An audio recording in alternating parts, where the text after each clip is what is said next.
ତେବେ ଦୁନିଆର ସବୁଠାରୁ ଆଶ୍ଚର୍ଯ୍ୟଜନକ ଏବଂ ବୁଦ୍ଧିମାନ ସାପ କିଏ, ଯାହା ମଣିଷକୁ ଦେଖିବା ମାତ୍ରେ ଅତର୍କିତ ଆକ୍ରମଣ କରିଥାଏ ଏବଂ ତା'ର ଚୋଟରେ ମଣିଷର ଜୀବନ ଯାଏ? ସାରା ବିଶ୍ୱରେ 3000ରୁ ଅଧିକ ପ୍ରଜାତିର ସାପ ଅଛନ୍ତି। ଆଣ୍ଟାର୍କଟିକା ବ୍ୟତୀତ ସମସ୍ତ ମାଳଦ୍ୱୀପରେ ସେଗୁଡ଼ିକ ଦେଖିବାକୁ ମଧ୍ୟ ମିଳିଥାଏ।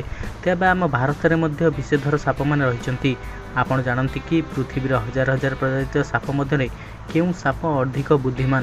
ବିଶେଷଜ୍ଞଙ୍କ ମତରେ ସାପର ମସ୍ତିଷ୍କ ନାହିଁ। ସେମାନେ କହିଛନ୍ତି ଯେ ସେମାନେ କାହାକୁ ମନେ ରଖିପାରନ୍ତି ନାହିଁ ଏବଂ ସାପମାନେ ସଠିକ୍ ଭାବରେ ଦେଖି ମଧ୍ୟ ପାରନ୍ତି ନାହିଁ। କିନ୍ତୁ ଗୋଟିଏ ପ୍ରଜାତିର ସାପ ଟିକେ ଅଲଗା ବୋଲି କୁହାଯାଏ। ସେମାନଙ୍କୁ ମଣିଷଙ୍କୁ ଚିହ୍ନି ପାରିବେ ଏବଂ ଅନ୍ୟ ସାପ ତୁଳନାରେ ମଣିଷକୁ ଭଲ ଭାବରେ ଦେଖି ଅତିରିକ୍ତ ଆକ୍ରମଣ ପାଇଁ ନିଜକୁ ପ୍ରସ୍ତୁତ କରି ମଣିଷମାନଙ୍କୁ ଆକ୍ରମଣ କରିବେ।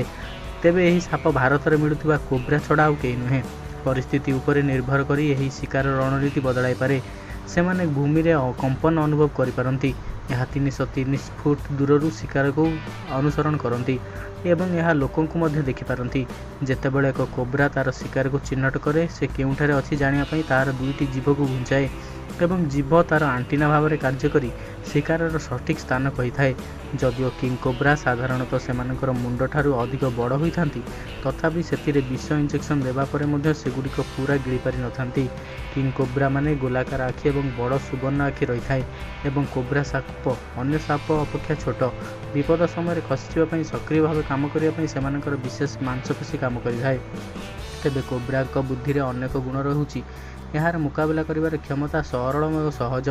ଏହାକୁ ଦେଖିବା ମାତ୍ରେ ଆପଣ ଦୌଡ଼ି ପଳାନ୍ତୁ। ତେବେ କୋବ୍ରା ସାପ ମଣିଷକୁ ଦେଖିବା ମାନେ ଆକ୍ରମଣାତ୍ମକ ହୋଇଥାଏ।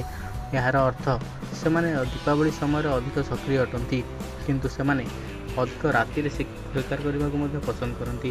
ତେବେ କୋବ୍ରା ସାପଗୁଡ଼ିକ ଅତି ଭୟଙ୍କର ଅଟନ୍ତି ବୋଲି ବୈଜ୍ଞାନିକମାନେ କହିଛନ୍ତି। ତେବେ ସାପ ମଧ୍ୟରୁ କୋବ୍ରା